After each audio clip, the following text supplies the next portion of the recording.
On December 14, 2017, the U.S. Department of Education hosted a Rethink School Summit focusing on innovation in higher education. Education stakeholders from across the country talked about how moving away from traditional ways of college teaching had benefited their students and could benefit others as well.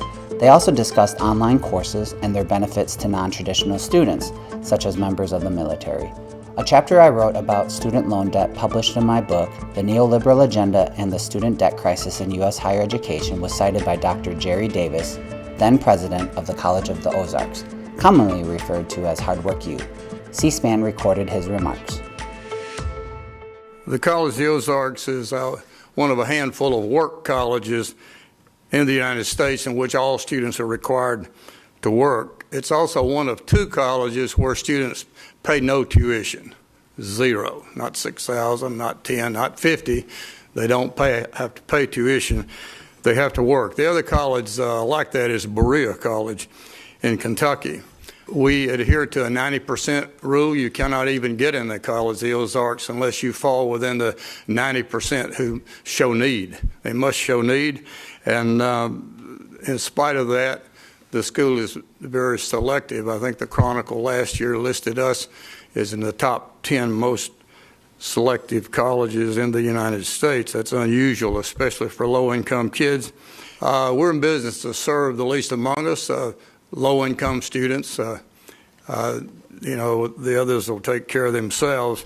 But there are plenty of young people who need an institution like College of the Ozarks and many other of the small colleges that dot the landscape of America. We have 1,500 students in the college program, but we have 300 in a K through 12 lab school, classical lab school. And so what we have is a unique system where kids from kindergarten all the way through 4 years of college have the work ethic integrated into their program and their curriculum. The work colleges tend to borrow less money. Students who go to these work colleges, you can see in the middle 44%, much lower than public, private, nonprofit, private for profit, so forth. That's a significant thing. If you break that down into its component parts, you will see that it's not a monolithic bunch. I mean, even some of the work colleges are writing lots of federal loans. But you'll see one in the middle, College of the Ozarks, that's sitting at zero.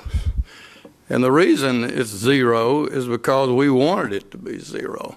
We chose to spend our money on avoiding debt for these kids as opposed to doing something dumb like starting a football program.